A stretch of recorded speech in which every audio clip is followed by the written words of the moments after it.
अब क्वेश्चन 46 हम कर रहे हैं चैप्टर 18 ज्योमेट्रिकल ऑप्टिक्स। बहुत ही अच्छा क्वेश्चन है ये।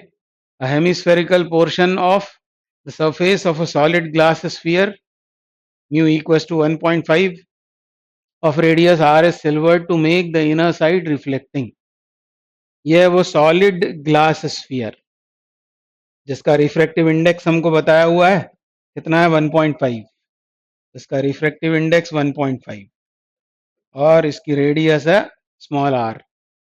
और ऐसा बोला है कि इसकी इसी सॉलिड स्फीयर का एक हेमीस्फेरिकल पोर्शन ये वाला इसको क्या कर दिया है सिल्वर्ड, मतलब इसको हमने रिफ्लेक्टिंग बना दिया है आधे गोले को। ये तो कंप्लीट स्फीयर दिखाया हुआ है, इसका आधा ये नीचे का पार्ट ये कर दिया है सिल्वर्ड, मतलब ये मिरर का काम करेगा। कैसा मिरर होगा ये? Concave mirror. फिर क्या बोल रहे हैं? An object is placed on the axis of the hemisphere at a distance 3r from the centre of the sphere. तो ये स्फीयर का सेंटर, और सेंटर से कितनी दूर? 3r दूर एक ऑब्जेक्ट रखा हुआ है।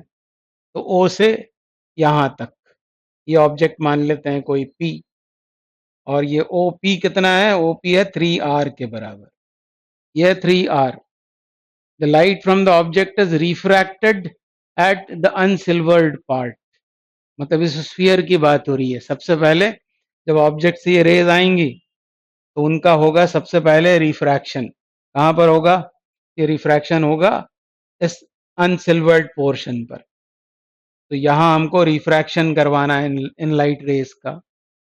उसके बाद then reflected from the silvered part, यहां से चली हैं ये रेज, यहां पर हुआ रिफ्रैक्शन। रिफ्रैक्शन के बाद यदि रेज इस तरह जा रही हैं और मिरर से टकराएंगी तो यहां होगा रिफ्लेक्शन, ये दूसरे नंबर पर। तो light from the object is refracted at the unsilvered part, reflected from the silvered part and again refracted at the unsilvered part। यहां पर इमेज फॉर्म होगा, अभी हम करेंगे मैथमेटिकली भी। और फिर यहां से चलने वाली रेज वापस इस वाली सरफेस पर रिफ्रैक्ट होंगी, तब जाकर फाइनल इमेज बनेगा, और उसे ही हमें लोकेट करना है। Locate the final image formed. Given quantities क्या क्या है? एक तो इसका रिफ्रैक्टिव इंडेक्स दिया हुआ है और इसको हवा में ही रखा होगा, हवा में रखा होगा इसे, यानी बाहर मीडियम है 1 और यह है 1.5। दूसरा इसकी रेडियस दे रखी है हमको स्मॉल आर, सेंटर से ऑब्जेक्ट की डिस्टेंस दे रखी है 3r। बस इतनी ही क्वांटिटीज गिवन है हमको, तो इन्हीं की टर्म्स में वो आंसर आना चाहिए। तो सबसे पहले करवाते हैं रिफ्रैक्शन एट सरफेस 1।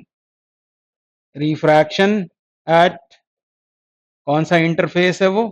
एक तो स्फेरिकल है और एयर ग्लास इंटरफेस है। रिफ्रैक्शन एट स्फेरिकल सरफेस 1, उसको मैंने नाम दिया हुआ है सरफेस 1। इसके ऊपर सबसे पहले रिफ्रैक्शन करवाते हैं, तो वही रिफ्रैक्शन का फॉर्मूला लगाना पड़ेगा। μ2 कौन हो जाएगा? μ2 मतलब ये हो जाएगा, ये ऑब्जेक्ट है एयर में, ये इंसिडेंट रेज हैं और वो जा रही हैं फ्रॉम एयर इनटू ग्लास, तो ग्लास बन गया सेकेंड मीडियम μ2 माइनस μ1 मतलब 1 upon r, radius of curvature. अब रेज इस तरह ट्रेवल कर रही हैं और ये होगा इस सरफेस के लिए पोल, p डैश नाम दे देते हैं इसको। तो हमको चाहिए रेडियस ऑफ कर्वेचर, तो इस स्फेरिकल सरफेस का p डैश ओ ये होगा रेडियस ऑफ कर्वेचर, जो इस स्फीयर का रेडियस है, इंसिडेंट रेज की डायरेक्शन में मेजर हो रहा है, तो वो हो जाएगा positive r is equal to 1.5 upon v। ये तो हमको निकालना है, उसको v1 बोल देते हैं। तो रिफ्रैक्शन के बाद इमेज कहाँ बनेगा ये पता लग जाएगा हमको। फिर यहाँ आएगा -1 अपॉन u। इसके लिए ऑब्जेक्ट कहाँ है? इस सरफेस पर ऑब्जेक्ट ये है, तो ऑब्जेक्ट सेंटर से कहाँ तक है? 3r, ये r है। तो ये किसी स्केल पर मैंने ड्रॉ नहीं किया हुआ है, o से लेके p तक की डिस्टेंस 3r है, पर इसके पोल से कितनी दूर है? ये 2r, और इंसिडेंट रेस के ऑपोजिट है -2r होगा, इसको ऐसा लिख देते हैं। ये एक काम हो गया। अब 1.5 में से 1 गया तो कितना बचा? आधा, यानी ये हो गया 1/2r। और इधर क्या आएगा? इधर आएगा 3/2v1 प्लस 1/2r। तो ये दोनों तो कैंसिल आउट हो गए, ये कैंसिल हो गए। इसका मतलब v1 कितना हो गया? v1 हो जाएगा इनफाइनाइट। इसका मतलब इमेज इन्फिनिटी पर फॉर्म होगी। अब रे डायग्राम के हिसाब से देखो, तो रे डायग्राम के हिसाब से ये इंसिडेंट रेज थी, ये इस तरह से रिफ्रैक्ट होंगी और फिर कहाँ टकराएंगी? यहाँ इस सरफेस पर। और ये पूरा ही ग्लास है, ये भी ग्लास है ऊपर, ये भी नीचे ग्लास है, तो यहाँ कोई रिफ्रैक्शन विफ्रैक्शन नहीं होगा, वैसे भी वो नॉर्मल इंसिडेंस है। तो इस तरह से आकर ये सीधे इस मिरर से टकराएंगी, तो इमेज बन गया है इन्फिनिटी पर। तो ये रेज, अब इस मिरर से पूछो तुमको रेज कहाँ से मिल रही हैं, क्योंकि अब हमको करवाना है रिफ्लेक्शन एट सरफेस 2, रिफ्लेक्शन करवाना है अब, रिफ्लेक्शन एट सरफेस 2। बहुत ध्यान से आपको करना पड़ेगा। तो यहाँ टकराएंगे, अब मिरर से पूछो तुमको रेज कहाँ से मिल रही हैं, तो मिरर बोलेगा मुझे तो इन्फिनिटी से मिल रही हैं। हालांकि ऑब्जेक्ट से चली हुई रेज है वो, क्योंकि वो पैरेलल हो गई, इसके ऊपर पैरेलल इंसिडेंट होंगी। और ये होगा पोल, इस मिरर का पोल, इसको P डबल डैश बोल देते हैं। और इस मिरर के लिए यदि रेज इस तरह से आ रही हैं इन्फिनिटी से, तो मिरर फॉर्मूला लगाकर हम इसका क्या फाइंड करेंगे? इमेज कहां पर बना। और ये मिरर है कैसा? तो ये मिरर है कॉनकेव। और कॉनकेव मिरर में आपको एक प्रॉपर्टी पता होगी, वो कौन सी? यदि पैरेलल रेज उसके ऊपर इंसिडेंट होती हैं वो तो फोकस हो जाती हैं, यानी ये होगा मिरर का फोकस, जहां पर ये इमेज बनेगा I2, जो किसने बनाया? मिरर ने। इस सरफेस ने कहां पर बनाया? इन्फिनिटी पर। वो था I1। मतलब ये जो सुनाई है कहानी, ये I1 की कहानी थी, ये I1 की कहानी है। और I1 ने इस मिरर के लिए किया ऑब्जेक्ट का काम। तो ये बात दिमाग में होना चाहिए आपके कि I1 which is image formed by this spherical surface, I1 serves as object for the mirror, object for the mirror। एक और बात जो मैंने अभी कही थी आपसे, ये पैरेलल रेज इसके ऊपर गिर रही हैं, ये फोकस हो जाएंगी। यहाँ क्या भरा हुआ है? यहाँ भरा हुआ है ग्लास, पर मिरर का फोकस उस पर डिपेंड ही नहीं करता कौन सा मीडियम है। ग्लास की जगह एयर भी होता तो भी ऐसे ही होता, पैरेलल रेज कन्वर्ज हो जाती I2 पर। तो उस मीडियम से कोई फर्क नहीं पड़ रहा है, वहां कंफ्यूज नहीं होना है। और मिरर इक्वेशन भी आप लगाओगे तो यही रिजल्ट आएगा जो थियोरेटिकली आया है। इंसिडेंट रेज आर पैरेलल, तो कन्वर्ज हो जाएंगी एट द फोकस। अब ये है फोकस, और ये क्या है? तो ये इसका सेंटर ऑफ कर्वेचर है इस मिरर का, क्योंकि ये हेमिस्फीयर है, तो सेंटर ये होगा, यानी ये कितना है? P double dash O is radius of curvature. वो कितना है? वो है R। यानी ये कितना है? यहां से यहां तक image distance from the pole of the mirror is R/2। ये रिजल्ट सीधे आ गया हमको, V1 आ गया था, V2 भी निकल कर आ गया। V2 बराबर कितना आ गया? वो आ गया R/2। और कैसा है वो R/2? इंसिडेंट रेस के ऑपोजिट, मतलब -R/2 साइन कन्वेंशन से। As a distance it is R/2, तो साइन कन्वेंशन के अकॉर्डिंग वो इंसिडेंट रेस के ऑपोजिट है। इस बात को -R/2 ये बतलाता है। मतलब मिरर इक्वेशन लगा के करते आप तो -R/2 आता। और ये कहानी थी I2 की, ये दूसरी इमेज। तो क्वेश्चन में हमसे कहा है कि एक बार रिफ्रैक्शन यहाँ हुआ, फिर उसके बाद हुआ रिफ्लेक्शन यहाँ मिरर से, और फिर अब इससे क्या होने वाला है? रिफ्रैक्शन। तो इस सरफेस का क्या हुआ? तो जब ये लौटेंगी रेज यहां से, जब आप इनको चलाएंगे I2 से, ये हैं दोनों रेज यहां पर मीट हुई हैं, और अब यहां से इनको चलाना है हमें।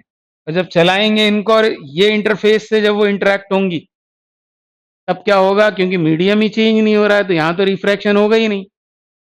वापस जब हम जाएंगे रिफ्रैक्शन के लिए, इसलिए इसको हमने छोड़ दिया है। अब सीधे इसकी बात करेंगे फिर से। ये एनकाउंटर करेंगी रेज ये वाला सरफेस, उसके लिए फिर से रिफ्रैक्शन लगाना है। तो अब वापस अब बात करेंगे रिफ्रैक्शन की। तो नाउ रिफ्रैक्शन एट 3, सीधे उसका नाम रख दिया मैंने 3। इस 3 पर रिफ्रैक्शन के लिए वापस बात करेंगे। अब फॉर्मूला तो यही वाला लगना है, यही वाला लगना है, पर अब रेस कैसी जा रही है जो डायग्राम में मैंने नहीं दिखाया हुआ है, यहाँ से चली होंगी सीधी सीधी जाकर इससे टकराई होंगी और वापस एयर में गई होंगी। मतलब अब म्यू2 कौन हो गया, वो हो गया एयर 1। किसमें से आ रही हैं, ग्लास में से, मतलब वो हो गया 1.5 अपॉन इस सरफेस का रेडियस ऑफ कर्वेचर, वो कितना है r। और इंसिडेंट रेस के ऑपोजिट नापेंगे क्योंकि फिर से ये पोल का काम करेगा। इंसिडेंट रेस के ऑपोजिट मतलब ये माइनस आर यहाँ लिखना पड़ेगा। तो ये क्या होगा 1/v3 जो हमको पता करना है, माइनस 1.5 यानी 3/2 अपॉन यहाँ क्या आएगा u। u मतलब ऑब्जेक्ट डिस्टेंस यानी यहां से यहां तक। तो ये कितना है, तो ये है r/2 क्योंकि ये r/2 है। o से p डबल डैश तक ये r है, ये r/2 यानी r/2 और ये है r। तो यहां से यहां तक की डिस्टेंस, क्योंकि I2 ये इस सरफेस के लिए ऑब्जेक्ट का काम करेगा। तो 3r/2 हुआ। इंसिडेंट रेज ऐसे जा रही हैं, मेजरमेंट यहां से करना है, ऑपोजिट है, तो -3r/2 यहाँ आएगा -3r/2। तो ये 3r/2 और माइनस की वजह से प्लस हो गया। तो इधर ये 3 से 3, 2 से 2 कैंसिल होकर ये 1/r आ रहा है। तो आगे इसको सॉल्व करें तो 1 में से 1.5 गया तो कितना बचा, 1 में से 1.5 गया तो माइनस आधा, माइनस हाफ। ये माइनस की वजह से ये हो जाएगा 1/2r। 1/2r is equal to 1/v3, 1/v3 और इधर क्या बच रहा है 1/r, 1/r।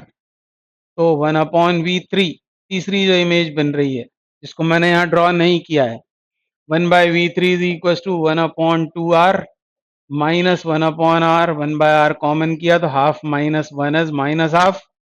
तो v3 आ गया -2r के बराबर। ये तो मैथमेटिकली आया। अब इस डायग्राम में, रे डायग्राम में उसको कहां पर दिखाना पड़ेगा, तो ये -2r यहां से -2r, माइनस साइन तो डायरेक्शन ऑपोजिट है ये बता रहा है। इंसिडेंट रेज यूं ट्रैवल कर रही हैं क्योंकि इस सरफेस पर रिफ्रैक्शन 3 की हम बात कर रहे हैं। तो रेज ऐसी जा रही हैं -2r, मतलब कहाँ, यहां से यहां पर, यानी फाइनल इमेज यहां बन जाएगा, फाइनल इमेज इधर बनेगा। This is I3। कहाँ पर बनता है वो तो बुक में आंसर इस तरह से लिखा हुआ है, वो तो गुम गया कहीं। चलो मैं देखता हूँ, मेरे पास है आंसर्स। तो कहाँ पर है 46, at the reflecting surface of the sphere, sphere के रिफ्लेक्टिंग सरफेस पर ये बनेगा इमेज, यानी ये है I3। ये फाइनल रिजल्ट है। तो इसमें बहुत सारी मैथ्स नहीं है, थ्योरी ज्यादा लग रही है, इसलिए थ्योरी बड़ी स्ट्रांग होना चाहिए। और थ्योरी स्ट्रांग करना हो तो आप हमारा पेन ड्राइव कोर्स होता है वो ले सकते हैं, उसमें बहुत सारा कुछ किया हुआ है, बहुत ही अच्छा है। आप उसको बाय कर सकते हैं चाहें तो, आपकी इच्छा हो तो, और नहीं तो यूट्यूब पे वीडियोस देखते रहें और HCV सॉल्व करते रहें।